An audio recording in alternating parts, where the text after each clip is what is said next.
வரமாக வந்தவள். அடுத்த மாதம் அப்பா வாகீசனுக்கு ரிட்டையர்மெண்ட். 60 வயது முடிய போகிறது. தனியார் நிறுவனம் ஒன்றில் கிட்டத்தட்ட 38 வருஷ சர்வீஸ். அன்றைக்கு அவரது படிப்பு வெறும் SSLC தான். Typing short hand. அப்போது கம்ப்யூட்டர் எல்லாம் இல்லை. தனது 22 வயது பருவத்தில் வேலைக்கு சேர்ந்தார் வாகீசன். 1979ஆம் வருடம் அந்த பெரிய கம்பெனியில் பெரும் சிபாரிசுடன் வேலைக்கு சேர்ந்தார். அவரது ஆரம்ப சம்பளம் வெறும் 840 ரூபாய். வீட்டில் அப்பா பள்ளிக்கூட வாத்தியார், அம்மா குடும்பத் தலைவி, 2 அக்கா, ஒரு தங்கை, ஒரு தம்பி. முதல் அக்காவின் கல்யாணம் பிரசவம் எல்லாம் பார்த்தவுடன் அப்பா இறந்து விட்டார். 2வது அக்காவின் கல்யாணத்துக்கு நிறைய கடன் வாங்கி அவளது முதல் பிரசவ நேரம்தான் வாகீசனுக்கு இந்த வேலை. அப்பா ஓய்வு பெற்றுவிட்டார். அவருக்கு பென்ஷன் எதுவும் இல்லை. அதனால் பாதி கடன் பாக்கி இருந்தது. அம்மாவின் நகைகள் அத்தனையும் விற்றாகிவிட்டது. வாடகை வீடு. அக்காவை பிரசவம் முடிந்து ஒரு வழியாக அனுப்பியாகிவிட்டது. அப்பா அம்மா, 12வது படிக்கும் தங்கை, 8வது படிக்கும் தம்பி, 5 ஜீவன்கள். வாகீசன் கொண்டு வரும் சம்பளம் எப்படி போதும்? குடும்பம் திணறியது. அன்று ஆரம்பித்த கஷ்டம்தான். வேலை தவிர பார்ட் டைம் வேலை. அம்மா வீட்டளவில் நடத்திய மெஸ். அடுத்த 6 வருடங்களில் அவளது கல்யாணம், அப்பா அம்மாவின் மரணம், தம்பியின் கல்லூரி. வாகீசனைப் போல கஷ்டப்பட்டவர்கள் யாருமே இல்லை. ஒரு சந்தோஷமும் இல்லை. போட்டுக்கொள்ள நல்ல ட்ரெஸ் இல்லை. ருசியான சாப்பாடு இல்லை. எப்பொழுதும் மோசமான ரேஷன் அரிசி. எதற்கும் வாகீசன் சலித்து கொள்ளவில்லை. தம்பி MCom முடித்து வேலை கிடைத்ததும் கொஞ்சம் மூச்சு விட முடிந்தது. அவன் சம்பாதிக்க தொடங்கும் பொழுது வாகீசனுக்கும் சம்பளம் உயர்ந்தது. 3000 ரூபாய் வரை வந்துவிட்டார். டிபார்ட்மெண்ட் பரீட்சை எழுதியதால் வந்த பதவி உயர்வு. அப்பொழுது வாகீசனுக்கு 34 வயது ஆகும் பொழுது அவரும் தம்பியும் மட்டும்தான். தம்பி வேலைக்கு போகும் இடத்தில் ஒரு பெண்ணை காதலிக்க தொடங்கி அது அண்ணன் வரை வர மற்ற உடன்பிறப்புகளையும் அழைத்து பேசி கல்யாணமும் நடந்துவிட்டது. தம்பி மாற்றலாகி அவள் இருக்கும் அகமதாபாத்துக்கு போய்விட்டான். இங்கு வாகீசன் மட்டுமே தனி. கடன் கஷ்டங்களோடு வாழ்ந்தாலும் உறவுகளோடு வாழ்ந்தபோது கஷ்டம் தெரியவில்லை. சகலமும் போய் இன்று தனிமரமாக நிற்கும் பொழுது தானும் வாழ வேண்டும் எண்ணம் வாகீசனுக்கு வந்துவிட்டது. 2 சகோதரிகளும் சேர்ந்து வரன் பார்த்தார்கள். இப்பொழுது நல்ல சம்பளம், கடன் இல்லாத வாழ்க்கை. ஆனால் வரன்கள் அமையவில்லை. இந்த நேரம்தான் அமிர்தா அவனுக்கு அறிமுகமானாள். வாகீசனின் வீட்டுக்கு அடுத்த தெருவில் ஒரு சின்ன மெஸ் உண்டு. பெரும்பாலான நாட்கள் வாகீசன் அங்குதான் சாப்பிடுவார். காலை டிஃபன் முதல் இரவு வரை நல்ல கூட்டம், ருசியான உணவு, ஏறத்தாழ 100க்கும் மேற்பட்ட வாடிக்கையாளர்கள், நியாயமான விலை, நல்ல ருசி, சுகாதாரமான உணவு. நடத்துவது அலமேலு என்ற அம்மாவும் அவரது மகள் அமிர்தாவும். கடந்த 1 வருடமாக வாகீசனுக்கு பழக்கம். இவரை பற்றி அவர்களுக்கும் நன்றாக தெரியும். கணவனை இழந்த அலமேலு தன் மகள் அமிர்தாவை வளர்க்க பாடுபட்டவள். அமிர்தா பட்டதாரி படிப்பு முடிந்து வேலைக்கு போனாள். காதலித்து செந்திலை மணந்தாள். ஒரு குழந்தை, பெண் குழந்தையை தந்துவிட்டு அதன் 1 வருடம் முடிந்ததும் விபத்தில் காலமானான் செந்தில். அமிர்தா நல்ல பெண். விபத்து அவள் வாழ்க்கையை புரட்டி போட்டுவிட்டது. தெளிந்து விட்டாள். அரசாங்க உத்தியோகம் இருந்ததால் வேலைக்கு போகத் தொடங்கிவிட்டாள். தாமதமாக நடந்த காதல் கல்யாணம். 2 வருடங்கள் கழித்து பெண் குழந்தை. ஆனால் 30 வயதில் விதவையாவது எவ்வளவு கொடுமை! அத்தனையும் நடந்து முடிந்துவிட்டது. அலமேலு மெஸ், பேத்தி இரண்டையும் பராமரித்தபடி எந்திரமாக ஓட அமிர்தாவும் ஆபீஸிலும் மெஸ்ஸிலும் கடுமையாக உழைத்தாள். 1 வருடமாக அவர்களை கூர்ந்து கவனித்து வந்தான் வாகீசன். அமிர்தா கலையாக நல்ல நிறத்துடன் இருப்பாள். மெஸ்ஸிக்கு வரும் ஆண்கள் பலர் அவளை முயற்சி செய்ததுண்டு. அவள் நெருப்பாக இருந்ததால் நெருங்க முடியவில்லை. இப்பொழுது விதவையாகிவிட்டதால் இன்னும் தொந்தரவுகள் கூடத் தொடங்கின. உள்ளூர் அரசியல்வாதி, செல்வாக்குள்ளவன். அவனுக்கு அமிர்தாவின் மேல் பெரும் கண். அவளை தன் வப்பாட்டியாக வைத்துக்கொள்ளும் விருப்பத்தை கூசாமல் கேட்டு அமிர்தா அவனை அறைந்து அது பெரிய பிரச்சனையாகி அவனது அராஜகம் தலை விரிக்க அமிர்தா போலீஸ் வரை போக உள்ளூர் போலீஸ் அவனது கைப்பாவையாகி மகளிர் இயக்கத்திற்குள் அமிர்தா நுழைந்து மீடியா வரை போக கணவனை இழந்த கைம்பெண்ணுடன் அரசியல்வாதி என விவாதமெல்லாம் வந்தது. அவனை அடித்து நொறுக்காத குறையாக பெண்கள் இயக்கம் கூடி அவன் நொந்து ஊரை விட்டே போகும்படியாக ஆகிவிட்டது. அலமேலு அம்மாவோ நடுங்கிவிட்டாள். 2 பொம்பளைங்க ஒரு பச்சை குழந்தையோட மானமா பிழைக்க முடியாதா?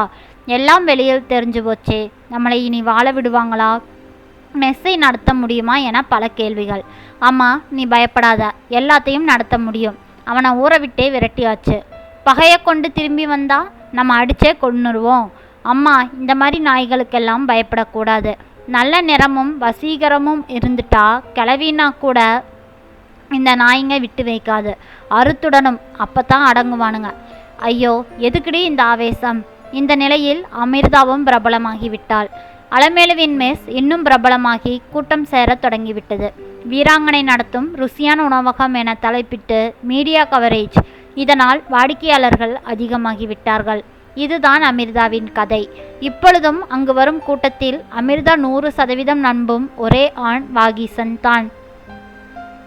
எந்த ஒரு தட்பான பார்வையும் கிடையாது. கண்ணியமான பேச்சு. படிப்படியாக பேசி வாகீசனும் தனிமரமாக வாழ்வது தெரிந்துவிட்டது. புதியவர்கள் அல்ல, பழகியவர்கள்தான். வாகீசனுக்கும் சகோதரிகள் வரன் பார்க்கும் நேரம் அலமேலு கோயிலில் ஒரு நாள் வாகீசனின் அக்கா காவேரியை சந்தித்தாள். நான் உங்ககிட்ட மனசு விட்டு பேசணும், தப்பா எடுத்துக்க கூடாது. தாராளமாக பேசுங்கம்மா. உங்கள் தம்பி வாகீசன் நல்ல பிள்ளை, எல்லா கடமைகளையும் முடிச்சுட்டு வயது கடந்து நிற்கிறார். கல்யாணத்துக்கு நாங்கள் தேடுறோம். வயசும் கூடி போச்சு. முன்பக்க முடி போயிட்டா காரணமாக முகத்தில் முதுமை தெரியுது. கை நிறைய சம்பாதிக்கிறான். தங்கமானவன். எந்த ஒரு கெட்ட பழக்கமும் இல்லை. அதெல்லாம் யாருக்கு தெரியுதுமா? நானும் அதை பற்றி தான் பேச வந்தேன். சொல்லுங்க. அமிர்தா 30 வயசுலேயே கணவனை இழந்துட்டா. 2 வயசில் பெண் குழந்தை இருக்கு. அதான் வீராங்கனையாச்சே. சரி, எத்தனை நாளைக்கு தனிச்சு போராட முடியும்? நான் சாசுவாதம் இல்லையே. நீங்கள் விரும்பினா மனசுக்கு சரின்னு பட்டா உங்கள் தம்பிக்கு அமிர்தாவை என இழுத்தாள். அக்கா எதுவும் பேசவில்லை. அவனுக்கு இது முதல் கல்யாணம். இவ குழந்தையாட இருக்கான். அதனால தான் தயக்கமாக இருக்கு. இதில் என் அபிப்பிராயம் பெருசில்லை. அவன் சம்மதிக்கணும். அவனுக்கு சரினா எங்கள் யாருக்கும் தடையில்லை. அவன் நல்லபடியாக வாழணும். நான் இன்னைக்கே அவன்கிட்ட பேசுகிறேம்மா. ரொம்ப சந்தோஷம். யாருக்கு யாருன்னு எழுதி வச்சிருக்கோ அதன்படி தான் நடக்கும். இதில் எங்கள் சம்மதம் எதுவும் இல்லை. அன்று வழக்கம் போல குழந்தையை கொஞ்சி அதை சாப்பிட உறங்க வைப்பதற்குள் அம்மா இரவு உணவு கடையை முடித்து கொண்டு உள்ளே வந்தாள். நேரம் எத்தனை? அமிர்தா, கொஞ்சம் பேசணும். என்னம்மா, இன்னைக்கு யாராவது வம்பிழுத்தாங்களா? இல்லடி. எதுக்கு அதையே நினச்சிட்ருக்க? எதிரிகளை விட அன்பு காட்டுறவங்க யாருன்னு யோசி. அப்படி யாராவது இங்கே உண்டா? அமிர்தா, நான் நேராக விஷயத்துக்கே வரேன். கோயிலில் வாகீசனுடைய அக்காவை பார்த்தேன். எல்லாம் அம்மா சொல்லி முடித்தாள். அமிர்தா எதுவும் பேசவில்லை. உனக்கு தைரியம் இருக்கலாம், எதையும் எதிர்கொள்ளக்கூடிய துணிச்சலும் இருக்கலாம். ஆனால் ஒரு ஆண் துணை பெண்ணுக்கு நிச்சயமான அவசியம். உங்கள் அப்பாவும் போய் உன்னை ஆளாக்க நான் பட்ட கஷ்டங்களும் அவமானங்களும் கொஞ்சம் நஞ்சமில்லை. என் கதி உனக்கு வரக்கூடாது. காலம் முழுக்க கைம்பெண்ணா நீ வாழ்கிற அவலம் கூடவே கூடாது. அலமேலு கதறி போய்விட்டாள். அம்மா, என்ன இது? உனக்கும் 30 கடந்தாச்சு. ஒரு நல்ல ஆண் வரணும். நான் பார்த்த வரைக்கும் அதுக்கு வாகீசன் தான் பொருத்தம். கொஞ்சம் இருமா. ஒரே பக்கம் பேசிகிட்டே போகாத. அவங்க அக்கா இதை எதிர்க்கல, அது முக்கியமில்லை. வாகீசன் மனசில் என்ன இருக்கோ? நான் விதவை, ஒரு குழந்தைக்கு தாய். அவருக்கோ இது முதல் கல்யாணம் என அமிர்தா கவலைப்பட்டாள். அவர் இதை ஒப்புக்கணும் இல்லையா? அவங்க பேச போகிறாங்க. வாகீசன் நம்மக்கிட்ட அன்பா அக்கறையாக பழகலையா? அதை வச்சு கல்யாண முடிவுகளை எல்லாம் எடுக்கக்கூடாது இல்லையா? எல்லாம் தெரியும்டி. சரி, நான் இப்போ கேட்குறேன். வாகீசன் சரின்னு சொன்னால் உனக்கு சம்மதமா? அம்மா, அவர் முதல்ல சொல்லட்டும். அப்படி சொல்லிவிட்டாலும் இது தொடர்பாக 2 பேரும் கலந்து பேசணும். நான் இப்போ தனி மனுஷன் இல்லை. எனக்கு குழந்தை இருக்கு. என்னை மனைவியாக ஏற்றுக்கிறது கூட அடுத்தது. குழந்தையை தன் மகளாக ஏற்றுக்கிற பக்குவம் அவருக்கு உண்டா? இதை பற்றி நான் பேசணும், நிறைய பேசணும். அவருக்கும் 34ல் சுலபமாக கல்யாணம் நடக்காது. பெண்கள் கிடைக்கிறதே கஷ்டம். அதனால் அவர் தலையாட்டணும்னு அவசியம் இல்லைம்மா. உங்கிட்டையும் குறை இருக்கு. அதனால் ஏற்றுக்கொன்னு சொல்கிறது பேரம் பேசுகிற மாதிரி இருக்குதுமா. மனுஷ வாழ்க்கை வியாபாரம் இல்லைம்மா. நீ வழுக்கை, நான் குண்டு, நீ ஒல்லி, நான் கருப்புன்னு வெறும் உருவத்தை வச்சு மட்டுமே முடிவெடுத்தா எப்படிம்மா? அவரவருக்கும் மனசும் அதில் ஒரு எண்ணமும் இருக்கு இல்லையா? நீ படித்தவ, இப்படியெல்லாமா பேசுகிற? இல்லைம்மா, இதுக்கு படிப்பு வேண்டாம். அடிப்படை சிந்தனைகள். யோசிக்காமல் எதையும் செய்யக்கூடாது இல்லையா? அவரோட அக்கா பேசுகிறது முதல் கட்ட பேச்சுவார்த்தை.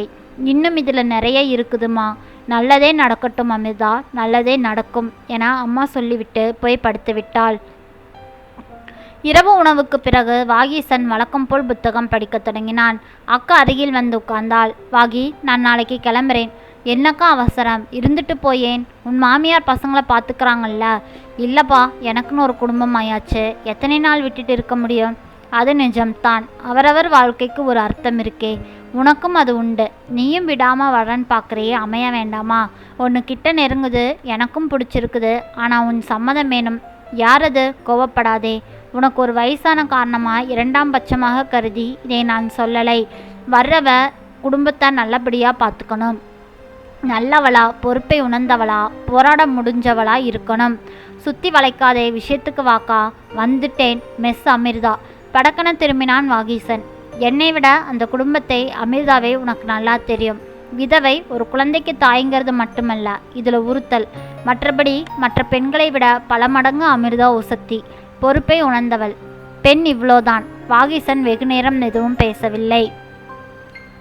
நீ படுத்து தூங்கு. உடனே பதில் சொல்ல முடியாது. இதில் யோசிக்க நிறைய இருக்கு. போதுமான அவகாசத்தை எடுத்துக்கொள். நீ எந்த பதிலை சொன்னாலும் எங்களுக்கு அது சரிதான் என்று சொல்லி முடித்தாள் அக்கா. சரிக்கா, நான் அமிர்தா கிட்ட பேசியாச்சா? அவங்க அம்மா பேசியிருப்பாங்க. போதாது, நான் அமிர்தா கிட்ட பேசணும். அவளுக்கு சரினா உனக்கு சம்மதமா?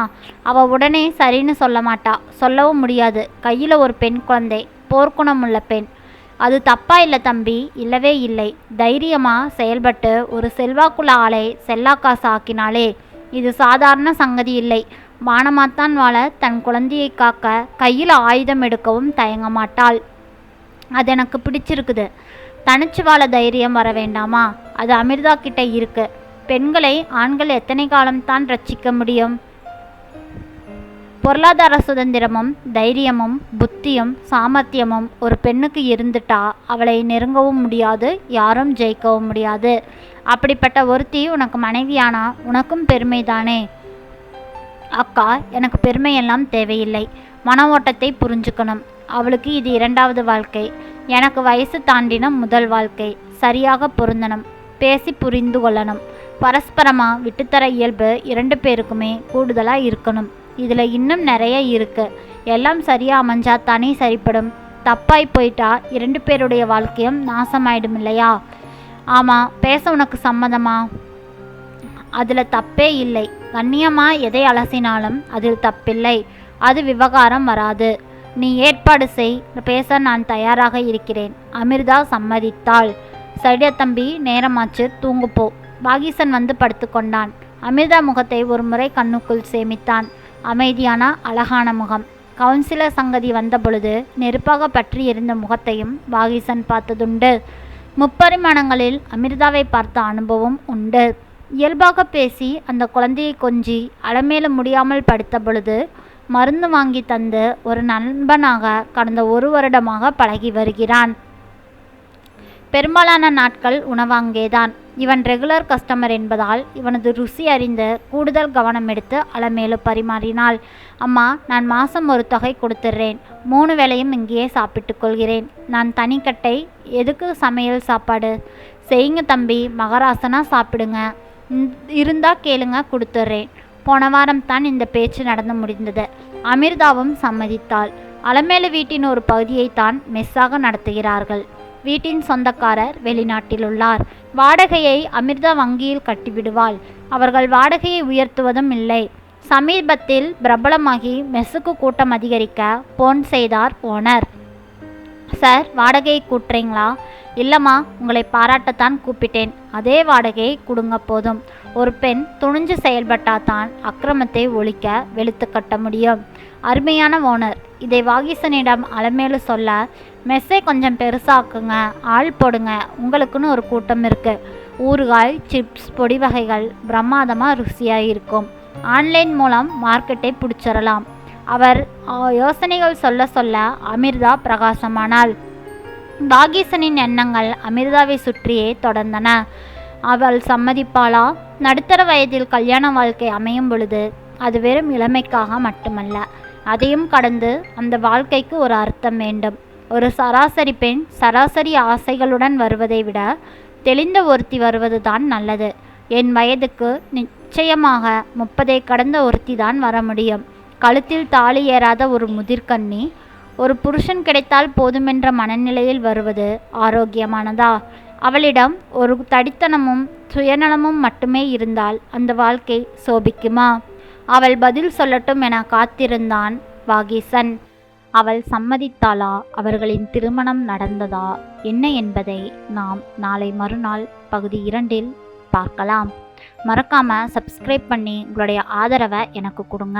உங்களுடைய ஒவ்வொரு சப்ஸ்கிரிப்ஷனும் எனக்கு மிக மிக முக்கியமானதாகும். மறக்காமல் கதை எப்படி இருந்தது என்பதை கமெண்ட் பண்ணுங்க. நன்றி.